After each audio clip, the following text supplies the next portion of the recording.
Christian Dunker é um psicanalista engajado no debate público. Paulistano de 58 anos, tem mais de 800 mil seguidores nas redes digitais. Traduz a psicanálise para a linguagem do dia a dia. É um intelectual progressista, fala de modo direto sobre as urgências emocionais do tempo em que vivemos. A depressão, as ansiedades, a sexualidade, o burnout, a vida, enfim, nesta sociedade desigual e dominada pela pressão do sucesso. Ele escreveu uma dezena de livros, ganhou 2 vezes o Prêmio Jabuti, um dos mais importantes da literatura no país. Tem 2 filhos, é palmeirense roxo, ou melhor, verde, é professor do Instituto de Psicologia da Universidade de São Paulo, fez pós-doutorado na Inglaterra, na Universidade Metropolitana de Manchester, e é professor convidado em mais de 20 universidades mundo afora. Dunker diz que sua principal tarefa é escutar e conversar com as pessoas onde quer que elas estejam, transmitir para o grande público a psicanálise, para que nós possamos entender melhor, sobretudo, a nós mesmos.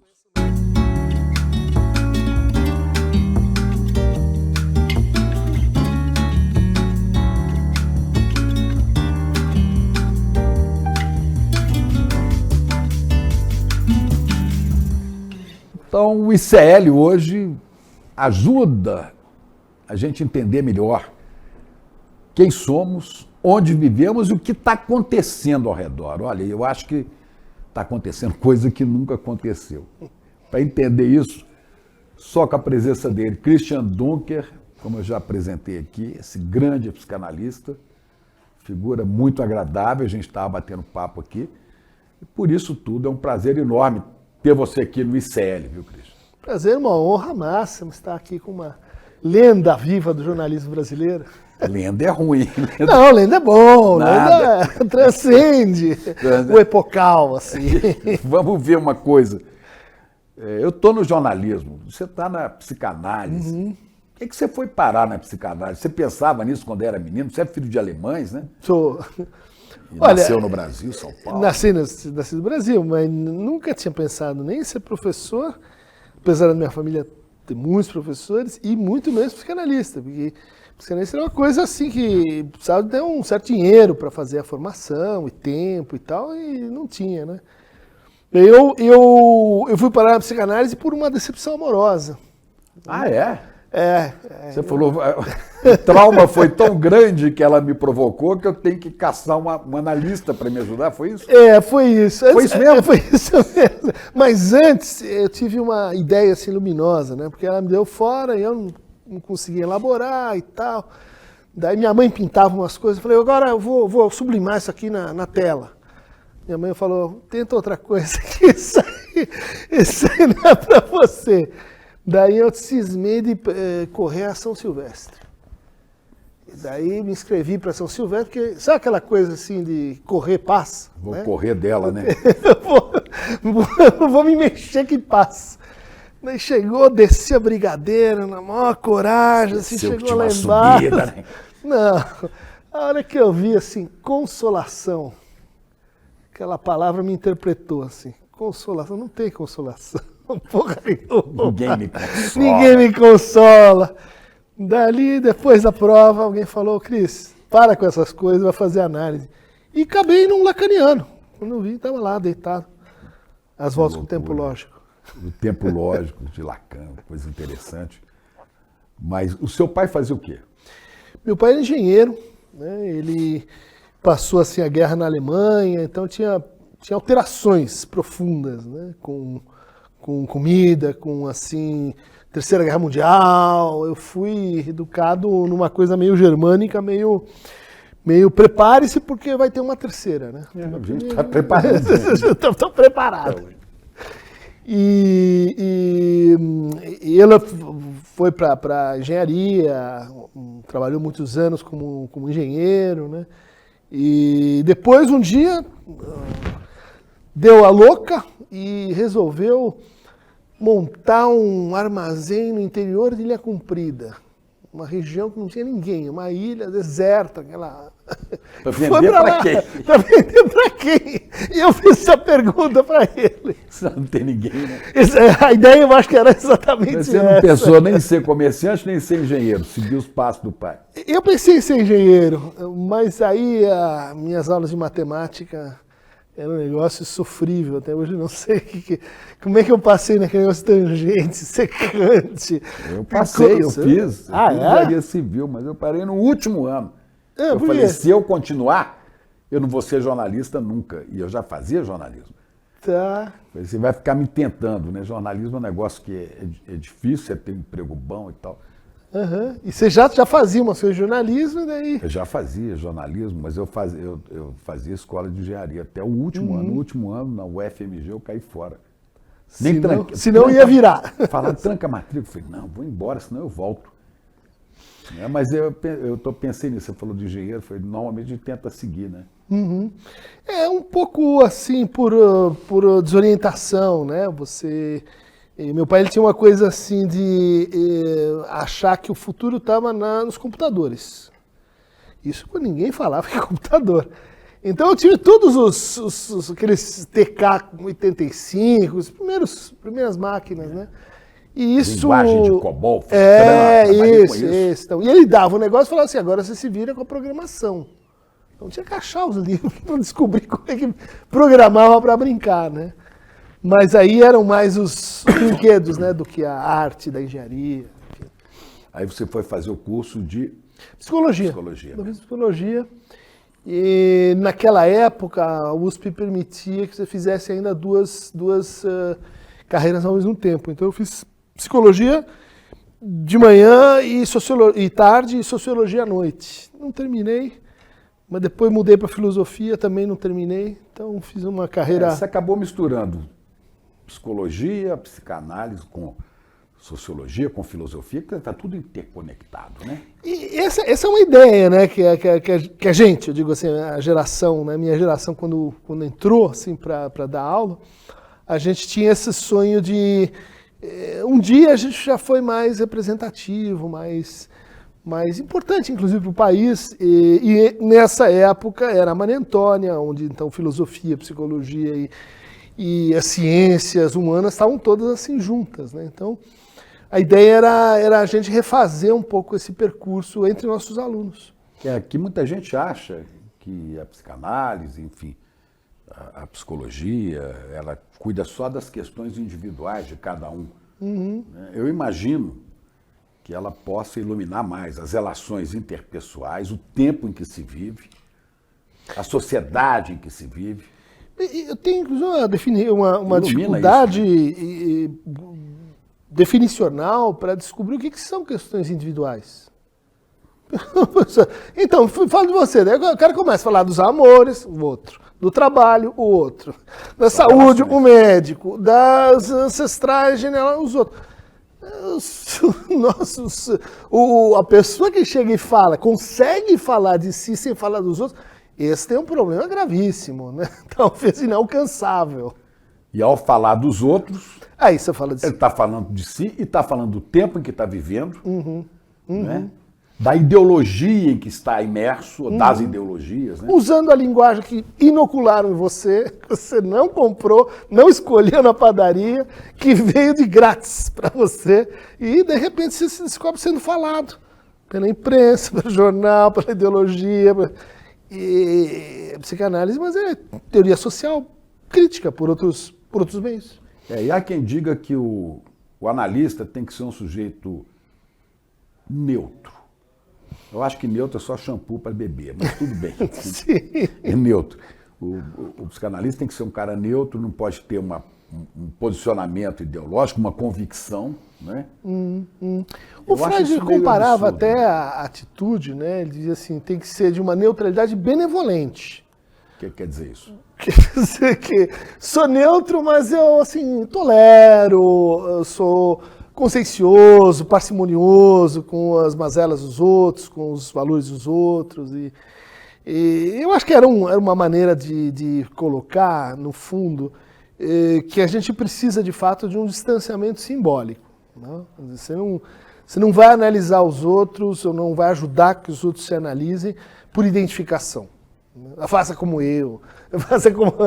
Para mim deu certo, olha, todo mundo faz assim. Isso aí são as respostas que a pessoa tem no mundo, né? Não precisa ir a um psicanalista para ter, né? Então, essa distância, que muitas pessoas até reclamam, ela tem que ver com isso, né? De você forçar um pouco o fato de quando você está assistindo a partida, né? Você está meio de fora, assim, você enxerga muito melhor. O cara está errando sempre a mesma bola, não cruza assim, muda o lateral. O juiz roubou. O juiz roubou. Você E tá aí aqui, você, às vezes, né? é nítido, né? Meteram a mão. Meteram a mão. Como estão metendo a mão em vários países no tempo em que a gente vive. Ah, sim. E você mesmo com essa distância, você falou, opa, e aí isso implica política. Exato. Quando eu te apresentei, que eu falei um psicanalista progressista, acho que até uma redundância. Ou ele é progressista ou ele não é. É possível ser psicanalista de extrema-direita? Olha, infelizmente, sim. É possível ser? Fascista, não. Eu acho que fascista... extrema-direita, para mim, é fascista. Aí não dá, porque aí tem junto uma concepção do que é a palavra, do que são diferenças, do que é o outro, que de fato contrariam. Mas a gente tem casos de psicanalistas que trabalharam com a tortura, trabalharam auxiliando ali o pessoal do DOI-CODE. A gente tem psicanalistas que partilham de ideias assim, muito, muito conservadoras, inclusive na teoria, né? Eu acho que, bom, na psicanálise, como qualquer outro campo, a gente tem uma luta de classes, né? Você tem posições concorrentes, você tem um campo que é heterogêneo, né? Então, reputo como assim, mal informado, tanto aquele que diz assim, psicanálise, ciência burguesa, o Stalin falou isso aí, quanto aqueles que dizem, não, a psicanálise vermelha vai, enfim, levar as pessoas para a revolução. Tem uma teórica da psicanálise, chamada Elisabeth Roudinesco, e ela diz assim, para que a psicanálise se instale num lugar, a gente precisa ter liberdade de expressão, ou liberdade associativa, e a gente precisa ter laicização da interpretação sobre os sintomas, né? Quer dizer, não pode ter uma interpretação religiosa, mágica, isso seria, vamos dizer assim, um pouco contraditório com a psicanálise. Agora, quando a gente olha para o Brasil e a gente vê que durante a ditadura militar foi o momento em que mais cresceu a psicanálise, né? E agora, durante o regime Bolsonaro, também foi um momento de grande visibilidade da psicanálise. Nos dois casos, ao que parece, quando a gente perde o ar, quando a gente perde, enfim, a liberdade, a gente vai buscar isso, às vezes desavisadamente, nos nossos sintomas, nos espaços clínicos, nas outras maneiras de dizer de um sofrimento que às vezes a gente nem percebe que está passando, né? Quer dizer, os momentos de opressão Sim. te fazem muitas vezes os psicanalistas avançarem, né? Tanto teoricamente, para pensar as raízes de por que as pessoas escolhem tiranos, por que as pessoas suportam tiranos, por que a gente é condescendente com o fascismo, né? Isso é uma questão teórica, e do outro lado, a gente precisa escutar, mitigar o sofrimento daqueles que sofrem direto ou indiretamente por opressões sociais. Por analogia, a gente pode entender, por exemplo, porque durante a ditadura dos militares no Brasil, né, eu gosto de falar ditadura dos militares. Não civil militar. Não, o civil ajudou a preparar o golpe. Sim. E deu o golpe. Agora, uma vez que se instalaram no poder, eles mandaram a banana para os civis. Inclusive, se você lembrar que depois do AI-5, né, e logo que morre o ditador Costa e Silva, quem deveria assumir era o vice, que era um civil, Pedro Aleixo. Né? Mas eles interditam. Como sempre, interdita a possibilidade civil, a não ser que esteja subordinado ao pensamento militar. E aí entra o Rademacher, né? Acho que uma junta, Augusto Rademacher, que era um integralista.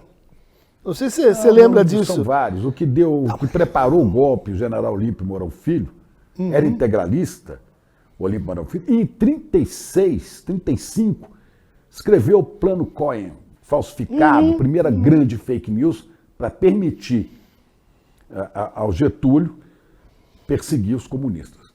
Quer dizer, aquilo era uma coisa forjada, é a primeira fake news que a gente teve assim, de grande repercussão, né? Ou seja, isso aí tem uma história, E né? esse cara, depois, vai dar o golpe em 64. Quer dizer, não pode deixar essa turma impune, não. Se não marcar, elas vêm Mas pra eu estava cima, falando, é incrível. por analogia, durante a ditadura dos militares, né, a gente teve um crescimento muito grande, por exemplo, em algumas artes, na música popular brasileira, é onde explode Chico Buarque de Holanda, do Lobo, Milton Nascimento, Caetano, Gil, né? Com músicas geniais, com poéticas fantásticas, né? É exatamente mas também o nesse cinema período. novo. O cinema novo um pouquinho antes, né, mas professor? foi indo, né? mas Foi aí- entrando na luta. O Quanto teatro mais- do Zé Celso e companhia. Quanto mais o regime apertava a censura, mais geniais eram Aldir Blanc, Paulo César Pinheiro, João Bosco. E a gente está vendo algo parecido agora, né? Estamos com a Fernanda Torres, tem um renascimento Pois é. do cinema. A gente se pergunta se no fundo mudou o lugar da arte, né? E a gente não tem fenômenos semelhantes na música, né? Música de resistência, música de protesto, né? Pouco, não sei o que você eu acha, acho né? pouco, acho. Pouco, mesmo teatro. O cinema foi o que se mostrou mais, né? O Kleber Mendonça, mais, vamos dizer assim, enfrentar de frente. É Não de curioso, lado. né? Talvez seja a mesma coisa que aconteceu. O cinema novo, Glauber Rocha, né? Ele explode, cresce um pouco antes do movimento dos festivais da música, né? Talvez o cinema hoje esteja fazendo a mesma coisa, preparando Uma nova entrada. Porque depois veio o cinema marginal, veio os desdobramentos aí vem as outras coisas, mas que estavam ali na luta, né? Ainda Estou Aqui. É um filme para se botar no divã e analisar?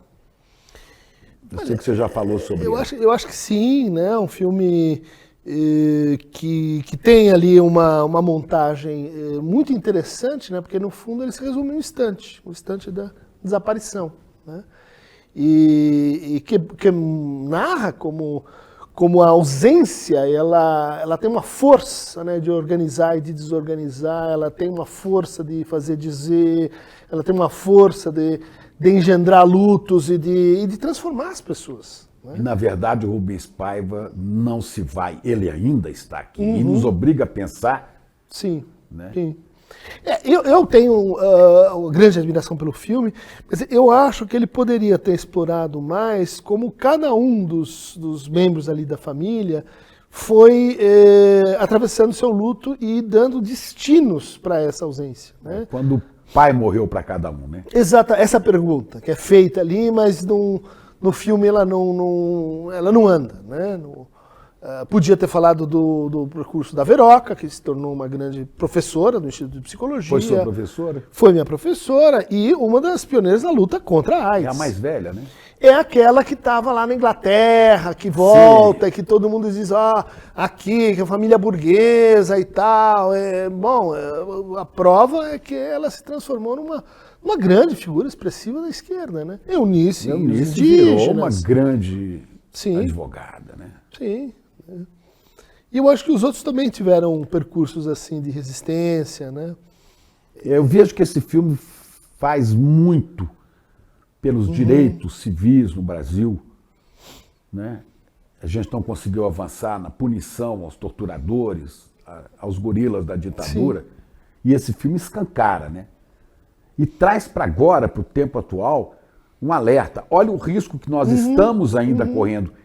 É como se eles, os militares, nós ainda estamos aqui, hein? Sim. Não é? Esse título é muito bom, né? Porque ele ressoa de um lado e de outro, né? Ainda estou aqui, é tanto resistência quanto alerta, quanto, escuta, algo precisa ser elaborado, algo precisa ser feito, cadê a educação da nossa polícia, cadê a reforma policial, cadê o reparo público, né? Cadê a restituição aos indígenas das terras perdidas, cadê a reparação, que para a psicanálise é um conceito e que tem a sua expressão política direta, né? A gente se assusta muito com a imaginação, porque o filme não mostra, né? Da tortura, né? Da paixão e morte de Rubens Paiva, e a gente imagina, né? No tratamento que é dado a Eunice, a filha, encapuzados e tal, né? E a tortura, mas a tortura de um homem branco e rico, classe média alta, esquecendo que durante todo esse tempo pessoas pobres e negras são torturadas agora, nesse momento, em várias prisões e delegacias do Brasil. Que é uma continuidade. É uma continuidade por outros meios, por outras fórmulas, por outros processos, mas é uma continuidade. Então, ainda estou aqui, é também o torturador que ainda está aqui, é também a violência de Estado que continua aqui. É a tortura que continua aqui, né? Que a gente às vezes não toma nem conhecimento, porque acontece com gente que está fora dos holofotes da mídia. Então, mas aí eu tenho essa ideia de que o filme, de certa maneira, ao jogar com a ausência, ela mostra também a força da invisibilidade, né? Que você não precisa mostrar com todas as cores, com todas as notas, a tortura, a violência, a cor que tem na violência e na tortura, para que ela atinja todos, né? Para que ela consiga ser uma mensagem transformativa para todos, né? Agora, como é que você entende depois de ter... Você sabe quantas pessoas você já trabalhou num divã? Diria que não passa dos milhares, assim, pelo menos 1.000, mas não 10.000. Mas mais de 1.000 pessoas? Mais de 1.000. Dá para, a partir disso, se entender um pouco, ou conseguir iluminar, para ver com mais nitidez ao redor o que é que acontece em cada tempo, né? Como é que você interpretaria isso que a gente está vivendo, não só no Brasil, essa fascistização do mundo, a emergência do Bolsonaro, dos bolsonaristas mais do que do Bolsonaro, da extrema-direita no Brasil, da extrema-direita nos Estados Unidos, que sempre bancou essa posição de ser o paladino das liberdades, da democracia. Você está vendo lá parece até a ascensão de Hitler na Alemanha. Sim. Né? A questão da Alemanha, do crescimento do partido neonazista, da Itália com a Meloni, né? Sim. Isso era uma pergunta que eu fazia muito para minha avó. Minha avó viveu a ascensão do nazismo da Alemanha, né? E eu perguntava para ela, mas escuta, você não via a pessoa com estrela de Davi amarela na rodovia? Você não via a loja do sujeito ser depredado? Via. Você não via o vizinho sumir? Via. E aí? Daí ela me respondia assim, você não vê a criança na rua pedindo? Você não vê o outro sem casa para morar? Ali do seu lado? Você não vê a polícia descendo o cacete em todo mundo? Então, o que você tem a me dizer sobre isso? Me respondia na xincha, mas eu acho que a chegada aí do fascismo é outra coisa, né? Em cima disso, acho que tem um processo. Você é de uma família judia? Não, meu pai é luterano, de família, enfim, alemã, mas protestante. Mas, né? Não de formação. Não de formação, mas judaica. Desde pequeno eu tenho essa questão. Quer dizer, não foram perseguidos na Alemanha, não foram seus avós, perseguidos, mas estudei num colégio alemão, onde minha avó dava aula e tal. Mas sempre tive essa questão de, e aí, vocês não vão reparar o que fizeram? E na Alemanha, isso é um assunto, a gente conhece bem o jeito alemão de lidar com as coisas. Fizemos um erro, consertamos o erro, Schluss, acabou, vamos em frente. Fala, não é assim, não é assim. Então, só agora que você tem uma geração que está realmente pensando de uma maneira mais complexa como é que existem resíduos e repetições traumáticas que vão insistindo numa Ficou cultura. um entulho nazista. Ficou um né? entulho, exatamente. Ótima Mas aí expressão. entra o Elon Musk e diz assim, vocês não têm que ter vergonha do que aconteceu. Está superado. Mais ou menos isso que ele disse. Então, mas ao fazer a que saudação interessante, nazista. né? Eu acho que essa é uma confissão assim muito muito explícita, não tem que ter vergonha. Eu acho que o fascismo, ele, do ponto de vista, né, da economia de afetos, ele vem assim à primeira cena quando, por exemplo, o neoliberalismo perde a vergonha. Você lembra que até 2008 você tinha um discurso de que, olha, vamos deixar o mercado, a mão livre, vamos deixar o mercado tomar conta da cultura, da educação, dos fundos de pensão, porque ela vai se autorregular. Aí chega lá no Lehman Brothers, chega lá no JP Morgan e os caras bancam, dizendo, não, aquilo lá que a gente está falando era bem assim. Se for para quebrar, a gente vai e salva. Agora, o que leva tanta gente no Brasil, aí eu vou voltar à pessoa, que é objeto da sua atenção principal como psicanalista, o que leva tanta gente a aderir a esse discurso irracional, não é? A aderir, acreditar, a colocar a própria vida em risco, que alguns se matam, como aquele cara lá diante do Supremo, né? Que se explodiu, aquele professor. Não, eu visitei os acampamentos em Brasília Militares. antes da... Não, os acampamentos que depois... Do lado dos militares. Depois invadiram lá o Congresso e tal. Eu fui assistir a posse do Lula. Falei, eu quero ver como é que tá essa turma. E, de fato, estavam naquele clamor de sacrificial. Pois é, mas eu vou me entregar, eu vou... O indivíduo, o que está acontecendo na cabeça dessas pessoas? Eu não falo só no Brasil. Tivemos nos Estados Unidos aquela invasão do Capitólio, ainda tem muita gente maluca.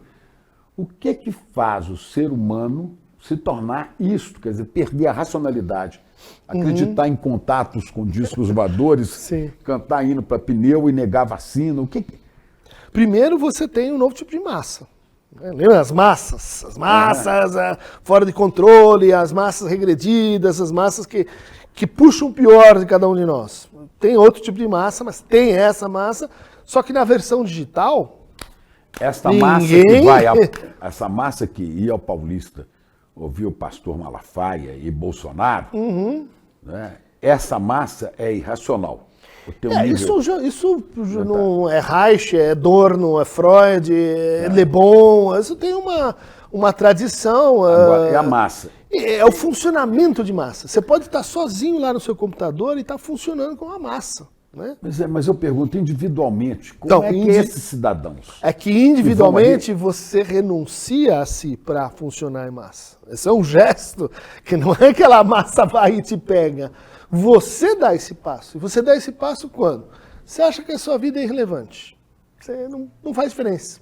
Bom, basta você colocar um discurso em que só os especiais merecem viver, só as super pessoas merecem viver, os outros necropolítica, deixa eu morrer. Então, sensação geral de irrelevância. Sensação crescente de solidão. Você não basta estar entre outros, não basta ser um entre mais uns, você precisa ser especial. Especialidade vem com o quê? Vou procurar a solidão ativamente. Queima a ponte, destrói relações, manda os amigos pro brejo, e daí você termina... Briga com a família. Briga com a família, não precisa de ninguém. Aí você termina num estado em que... Como é que você vai fazer? Você vai se demitir e entrar numa massa. Terceiro ponto é que você, assim, enquanto, dizia o Reich, né? Alguém que se sente um Zé Ninguém. Não precisa ser um pobre, pode ser um cara que tem um cheat job, né? Pode ser um vice-presidente, mas que não apita nada, um grande funcionário, mas que não decide, que sente que ele não é ninguém no processo. Né? O que essa pessoa sonha? Participar de uma grande guerra, de uma grande epopeia, de uma grande viagem para a transformação do mundo. Daí você diz assim, o que você prefere? Você que não tem nada a perder, né? Essa grande viagem rumo ao Olimpo dos chapéus de alumínio ou o processo democrático em que você pode ganhar e perder, é lento, mas é uma construção que vai aos poucos e etc. E que a chance de você aparecer... Né? Isso, é mínima, é menor, né? Você precisa ter um certo pendor burocrático, pelo menos suportar, né, o funcionamento administrativo, funcional. Quer dizer, você tem uma atraência erótica no fascismo. Ele oferece uma vida de verdade. Uma vida em que as pessoas de verdade tomam decisões de verdade e fazem o mundo acontecer e podem transformar as coisas. Né? Aí você está legal. E então, momentos de prazer imediato, né? Quase sexual, orgásticos no meio da massa, né? Aí tem esse outro lado, que é assim, para o meu prazer ser mais prazer, eu preciso, que nem Palmeiras e Corinthians, preciso ver o outro de fora, né? Então persegue tem que ver o outro destruído, né? Não basta eu gozar, tem que ver o outro na miséria. Então, perseguição sexuais, a questão Aí vem a trans, questão do ódio, né? Aí vem a questão do ódio, você pega isso, né? E diz assim, por que eu vou odiar alguém e, portanto, me fazer irmão de outros tantos? Porque esse alguém tem um gozo que não é o meu, não é exatamente o meu. É lógica, enfim, de condomínio, né? Que vai encontrando aí uma aceleração inusitada e falta de tratamento. Falta de tratamento. E é absurdo o processo... Falta de tratamento individual. Não. De políticas e de práticas que mitigam isso. Quer dizer, falta tratamento, faltam políticas... De mediação. Você vê o que está acontecendo na internet, você diz assim, olha, qualquer um que pega um carro, sai por aí, bate no outro, o que ele vai fazer? Autoescola, aprende a dirigir, volta para a escolinha. O que acontece na internet? Zero. Vamos pegar a educação brasileira, que passou um processo incrível de inclusão. Depois acabou com as classes especiais, colocou os autistas, aqueles que têm deficiência intelectual, todo mundo dentro das escolas. Super! Cadê a mediação? Cadê o acompanhante terapêutico? Cadê a escuta do professor? Como é que ele vai lidar com essa novidade? Deixa que a natureza marca. Cotas nas universidades. O mercado regula. O mercado regula, mas o mercado não vai fazer isso. E isso não é de graça. E isso tem um custo. E ninguém quer olhar. O mercado vai fazer o que eu vi esses dias que está fazendo, principalmente no interior do Brasil e no Nordeste. Uma presença intensa de uma força nefasta, terrível, chamada Brasil Paralelo. Que é o maior site hoje no Brasil. Esses caras estão fazendo releituras falsas, criminosas da história, dentro de escolas do interior do Nordeste. Financiados por grandes... chamam grandes mecenas dele, empresários e tal. Montam escola, dão livro de graça para estudar a história do Brasil. E conduzem essa releitura toda segundo seus interesses. A palavra, não, o título já diz tudo. Brasil Paralelo. Pensou, né? Abiscismo paralelo, não é o Brasil. É o Brasil Paralelo, é o Brasil linha, que a gente aprende nas aulas de matemática. Mas, por exemplo, né? E esse é um processo que vem, que não chegou nesse nível agora. Quem é que, vamos dizer assim, confrontou isso politicamente? Quer dizer, olha, vamos fazer aqui uma arena ICL. Então o senhor vai dizer as suas tolices, o outro vai dizer outros argumentos, e a gente vai ter o quê? Reputar que o poder, a autoridade, para o juiz, vai estar lá, sei lá, na universidade, ou no direito, ou no jornalismo. Não. Universidade comprada. Não, direito é bom, é tudo da turma do Careca. Jornalismo, então, a Globo virou de esquerda. Comunista. Quer dizer, se destrói todas as mediações, né? O terceiro que está ali para regular, mediar, arbitrar, né? A contenda. Daí vem outra turma e diz, quero mais contenda, vamos lá para o pau. Por exemplo, e às vezes vem para o pau com discussões absurdas. Eu me recuso a discutir com alguém que quer discutir o formato da Terra e dizer plana. Eu falo, eu não discuto, nem considero o que você está dizendo. Mas sabe que eu participei de um programa sobre terraplanistas? Né? Não é defendendo, mas o fenômeno, né? Teve encontros terraplanistas e tal. E no fundo você vê ali que são pessoas que estão sedentas por algum reconhecimento. Né? Elas não acreditam na terraplanice, mas elas acreditam que elas podem ser reconhecidas como alguém que tem uma opinião contrária. Olha o lugar do especial. E a minha opinião contrária, por mais ridícula, por mais impossível que seja, me faz diferente e eu quero ser reconhecido nesse lugar. Né? Então, não é um problema que você saneia com mais ordem cognitiva, livros de astronomia. Não. É algo que depende de uma mediação em termos de lógica de reconhecimento. Né? O que o senhor está querendo quando você coloca essa pauta? É isso mesmo? Estou querendo aparecer. Estou querendo. Então, essa seria uma Diz leitura. a professora Marilena Chauí, uma entrevista que eu vi recente dela com o Leandro Demore, nosso colega aqui do ICL, ela dizendo que as redes digitais, né, o que elas fazem é permitir que pessoas apareçam. E quem não aparece nas redes não existe. E a não existência é algo insuportável. Você tem que existir.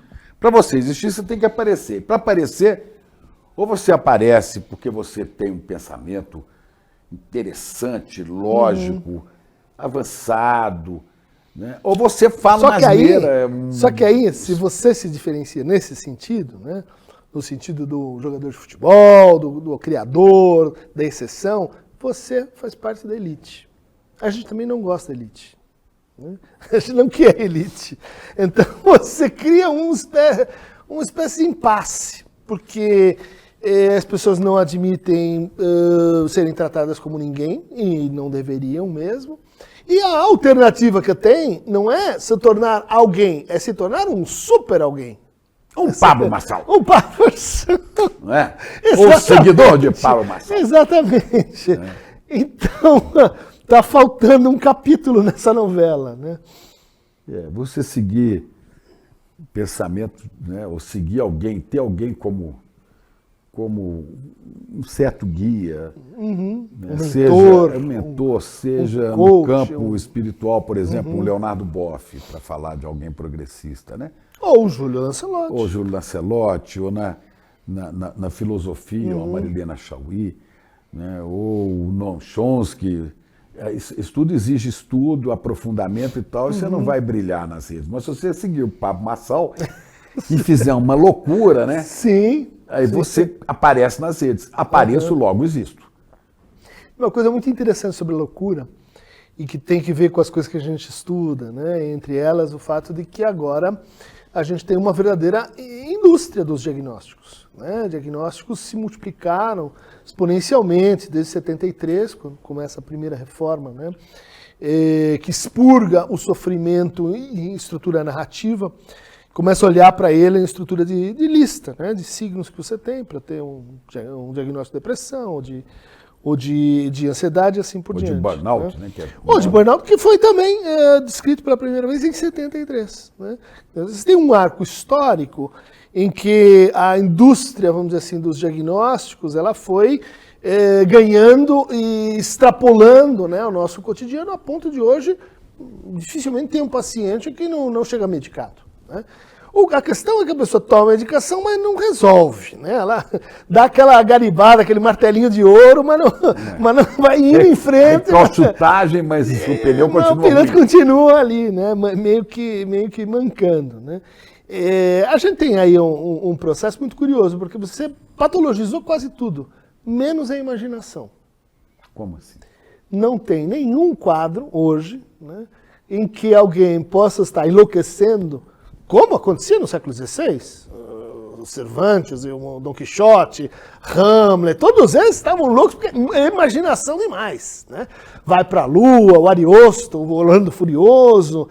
Hoje não tem. Você pode estar patológico porque pensa demais ou pensa de menos, porque tem mais vontade ou menos vontade, porque a tua fala não funciona, porque a memória não vai. Mas se você tiver imaginação de mais ou de menos, a única coisa que ficou de fora da loucura.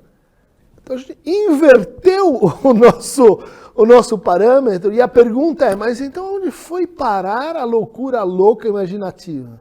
que era uma coisa até boa, né? Que era o clássico, claro. É o louco que pode... Visionário, né? Visionário, tem um fragmento de verdade que ele traz, é uma experiência trágica, mas ele fala com os deuses. A loucura na Idade Média era uma viagem, vamos dizer assim, de encontro com a verdade. A gente tirou isso e foi tirando a imaginação. Você até falou da que... Idade Média, eu lembrei da loucura de Francisco de Assis. Por exemplo, né? Larga tudo Caterina e vai de viver. Siena, E vai levar Cobre isso. Luz, tanto Vai faz. falar com os bichos, com os animais, mas tem uma claro. ética subjacente aí, né? Então, tem um uso, vamos dizer assim, criativo, genioso da imaginação, e tem outros usos melancólicos, perturbadores. A questão é que hoje a loucura imaginativa foi para a política. Não tem um que não diga. O que você me diz de Trump, de Erdogan, o húngaro, o nosso... Milley, cara. Milley, Milley. conversa com cachorros. Conversa com cachorro que já morreu, que é pior. Pô, Porque cachorro vivo você ainda pode achar que é comum, porque já morreu. Né? Pois é, e daí vem o pessoal dizendo, vocês estão patologizando a política. Não, não, porque não nos faltam categorias. Você pode dizer, um pouco assim paranoico e tal, histérico, mas a histeria também já foi abolida, e a paranoia caiu no último DSM de 2013. Portanto, é como se a loucura tivesse migrado para a política, e nós não podemos mais fazer nada a respeito. Palpite seu, você acha que o Milley realmente acredita que ele fala com o cachorro dele que morreu? Conan, né? Conan. Lembra? Conan o Bárbaro, Schwarzenegger. Será que Schwarzenegger. Você acha do nosso tempo isso aí. Que ele acredita mesmo que houve? Ou ele faz isso sabendo que com isso ele vai atingir mais gente, ele vai aparecer mais? Estou falando desse tipo de comportamento. Tem estados intermediários de crença, né? Isso. De novo, O que a psicanálise diria de um troço? Que há estados intermediários de crença, porque tem coisas que você sabe e tem coisas que você gostaria que fosse, mas você sabe que não. Sob certas situações instrumentais, você acredita que é, ou que poderia ser, ou que, vamos dizer assim, já que está todo mundo acreditando, eu acredito também, ou como o Papai Noel. Você acredita em Papai Noel? Não, mas eu monto árvore, faço peru, troco presente. Claro que você acredita. Mas por que você acredita? As crianças, né? As crianças, a gente precisa fazer o rito para eles. Há crenças desse tipo. Como o escolhido pelo Trump para ser o ministro da Saúde, o Robert Kennedy Jr., né? É sobrinho do senador assassinado. Que é contra a vacina. É contra a vacina, mas descobriu-se, a prima dele denuncia que ele próprio vacinou os filhos, em casa, escondido, mas dizia ser contra a vacina. Um ótimo exemplo de que o que a gente tem aí não é uma crença decidida, mas né? É uma evolução do cinismo. Lembra que há 10 anos a gente discutiu o cinismo na política? Agora virou isso aí. Eu acredito desacreditando, eu acredito para fazer um jogo, eu ameaço a China, se eles vierem eu crio lá a taxação extra, ameaço Colômbia, ameaço Panamá, superávit na minha crítica, e eu ajusto o meu sistema de crenças à conveniência, à constelação que eu criei com essa declaração, vamos dizer assim, pirotécnica. Eu sei muito bem que o Palmeiras não é o melhor time, sempre. Que agora nós estamos num momento de baixa. Galo, claro. Eu sei muito bem que melhor é o se Galo, não tiver forte, um centroavante, nós vamos... Mas eu acredito que vai ganhar sempre, entende? Senão você não vai mais ao campo. Né?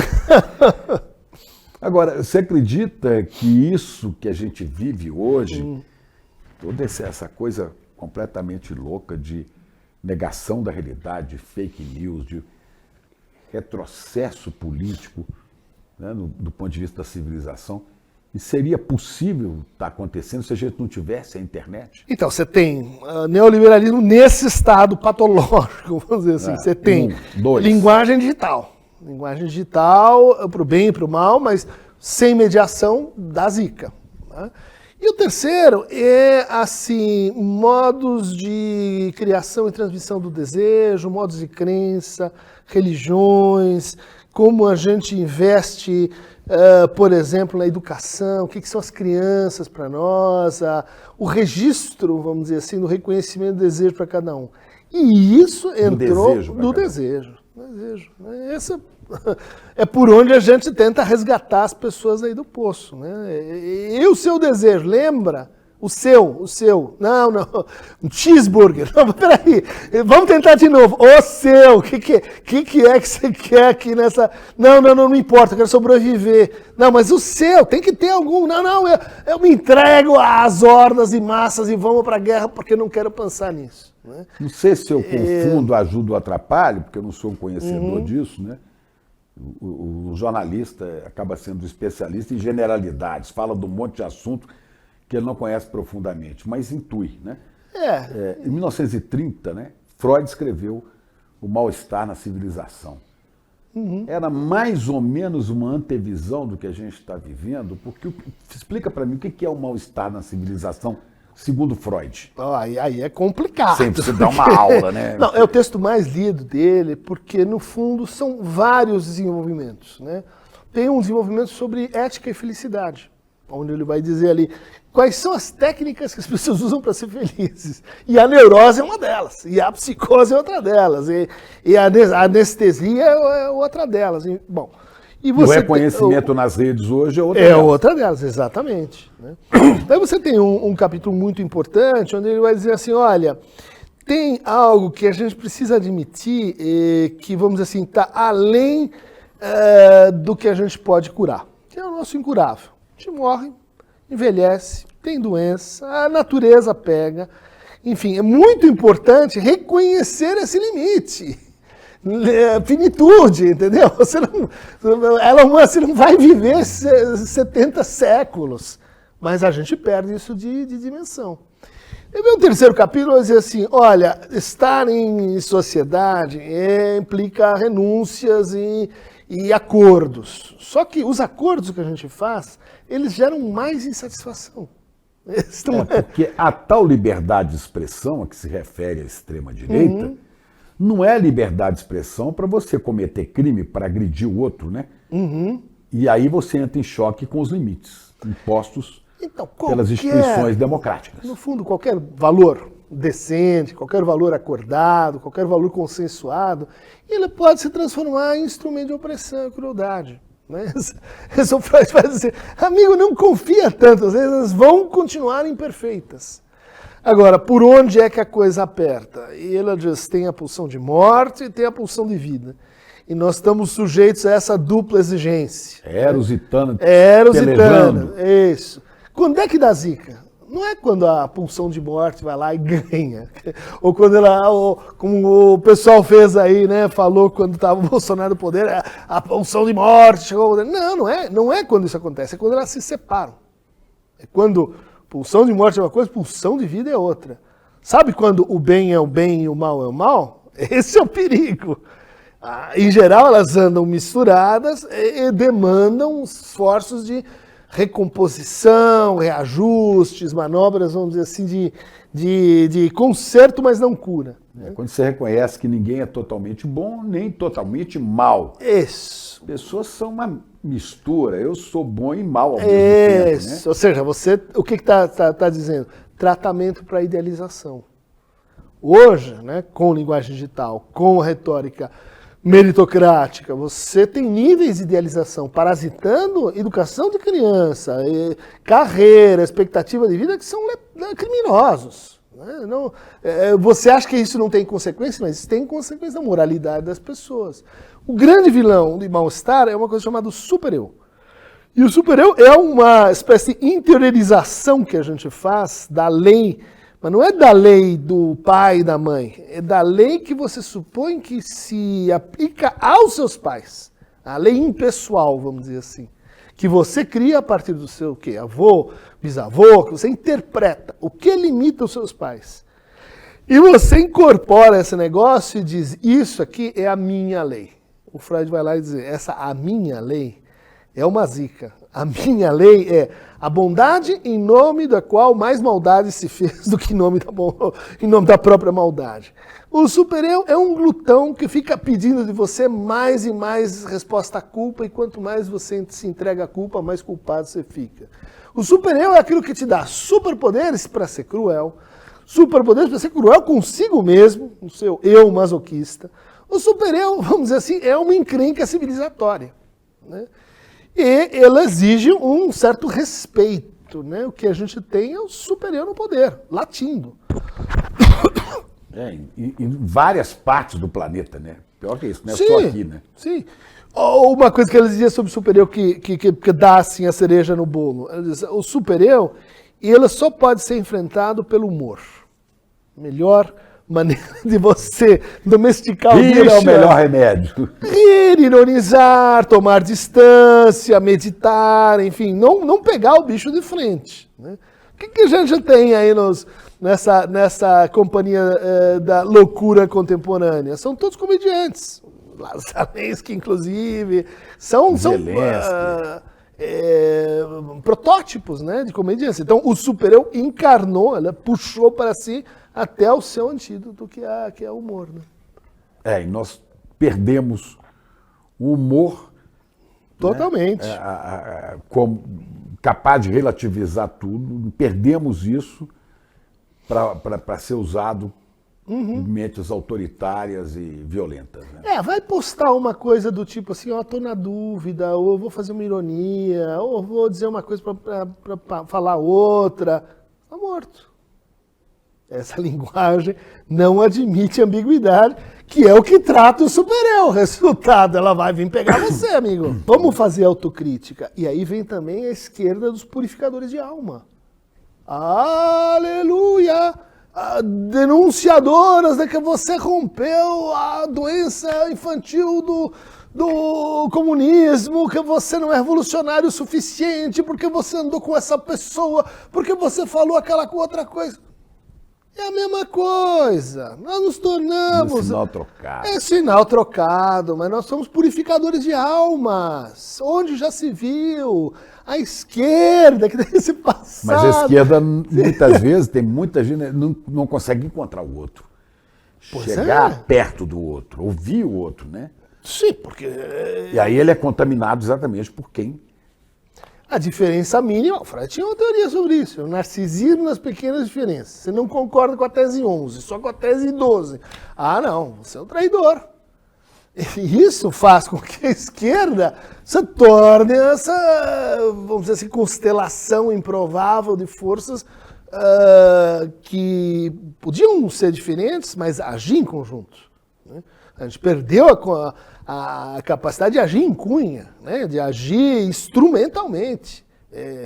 É muita tática para pouca estratégia. Inclusive, politicamente, de não atuar mais nas bases. Né? Por exemplo. Você tinha as bases sindicais, Sim. as bases estudantis, as bases da Igreja Católica. Os movimentos sociais. Né? Os movimentos sociais cada vez mais reclusos. Né? Onde você formava politicamente as pessoas. Eu vim de movimento do centro acadêmico, entendia nada do universo político até cair lá e tentar fazer alguma coisa e aprender como é que funciona. Um DCE, vota, qual é a geografia, etc. As pessoas não têm obrigação, vamos dizer assim, de se formarem politicamente se você não dá para ela espaços de participação, espaços de formação. Diante de tudo isso, você tem esperança? Você acha que total. Brasil e mundo, a gente vai conseguir sair desse atoleiro neofascista que toma conta de várias partes do mundo? Eu tenho a esperança, vamos dizer assim, sem otimismo. Porque é uma coisa que a gente espera dos nossos pacientes. Eu acho que eu já também. ouvi se não me engano, foi do Orânio Suassuna, que perguntaram se ele era pessimista. Ele falou, não, mas otimista. Ele falou, também não, sou realista e esperançoso. Eu sou um realista e esperançoso. Né? Não, porque, em geral, tanto o pessimista quanto o otimista, eles têm uma atitude simplória com o desejo, que é a seguinte, me paga, me dá alguma coisa para eu acreditar. se você não me pagar alguma coisa, se você não me oferecer alguma coisa, eu não vou acreditar em nada. Daí eu vou ganhar, porque o pessimista sempre ganha. Sempre pode ser pior. Eu falei que ia dar o trem, eu falei que ia morrer alguém.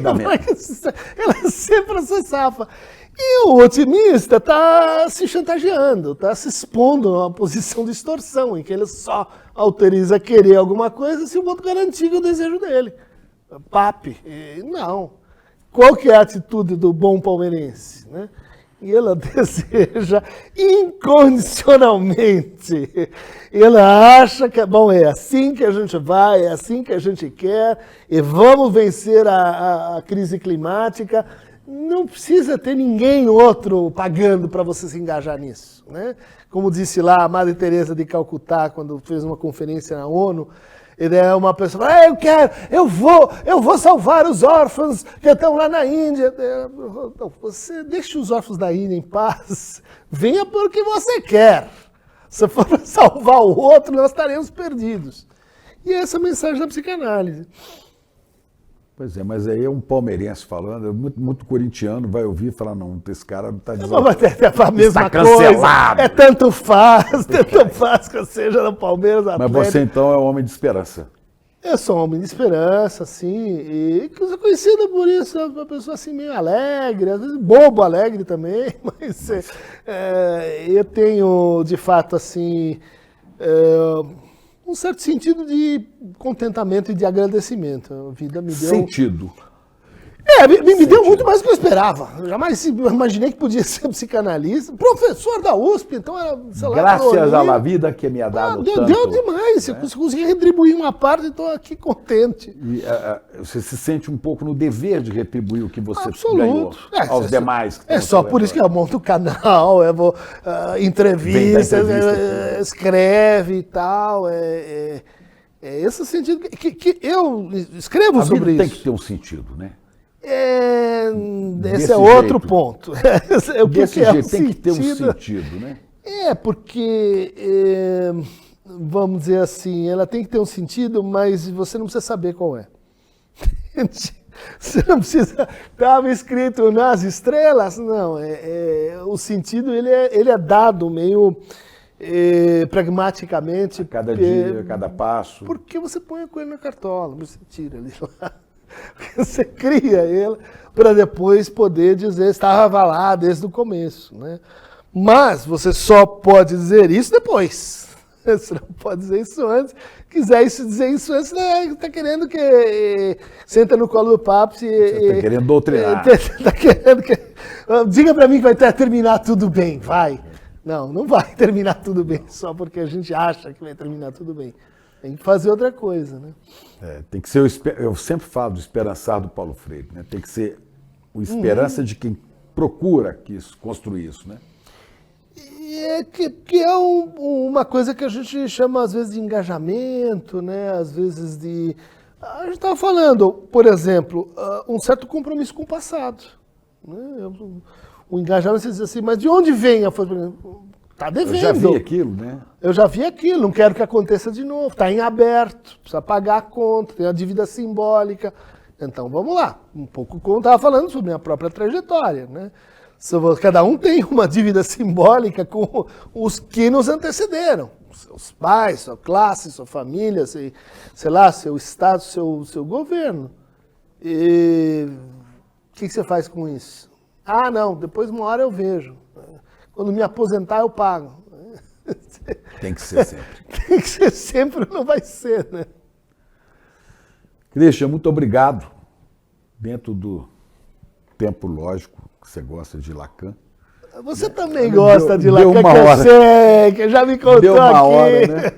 Eu acho muito rico essa reflexão. Mas são pitadas, né? Mas que permite a você que está aí, que vive aqui com a gente no ICL, na comunidade, a partir disso, pense, elabore, converse, para que a gente não seja tragado pela onda da burrice, do autoritarismo, né? Não é? Só conversando. Eu me lembrei um pouco minha avó dizia assim, né? Então por que as pessoas viravam fascistas? Porque a gente não aguenta uma conversinha. Sabe aquela conversinha? Sim. É aquela conversinha que faz as pessoas se matarem de forma fútil nos bares da vida. Por causa de um pedaço de pinga. Obrigado, Christian. Foi um prazer enorme. Prazer o meu, querido. Fala, galera. A gente realmente teve uma das palestras mais incríveis e transformadoras de todos os tempos aqui nesse nosso espaço, dessa nossa comunidade. Uma aula com Mark Allen, maior triatleta de todos os tempos, que emocionou, que ensinou, que trouxe ferramentas práticas para as pessoas usarem e encantou. Muita gente está pedindo para assistir novamente, queria anotar as coisas, sabe? Para poder deixar aquele negócio escrito na parede. São coisas que mudam uma vida inteira. E a gente resolveu liberar o replay para vocês poderem assistir essa aula, que é a aula inaugural de uma jornada que é ainda mais incrível.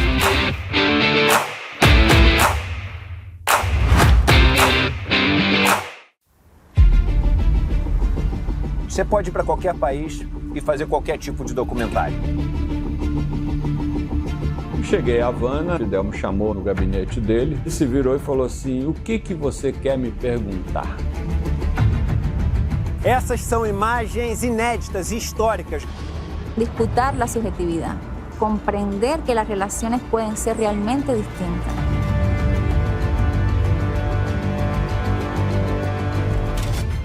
Siempre se habla de los que se van de Cuba, pero no se habla de la mayoría, que son los que se quedan viviendo en Cuba.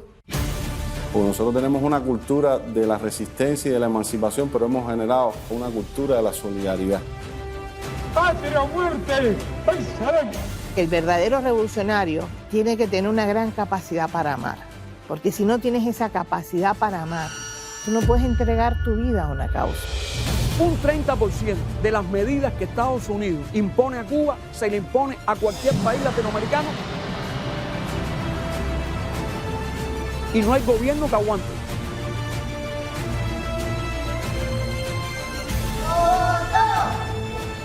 Entrevista com o presidente de Cuba, Miguel Díaz-Canel. Quítenme el bloqueo a ver qué pasa.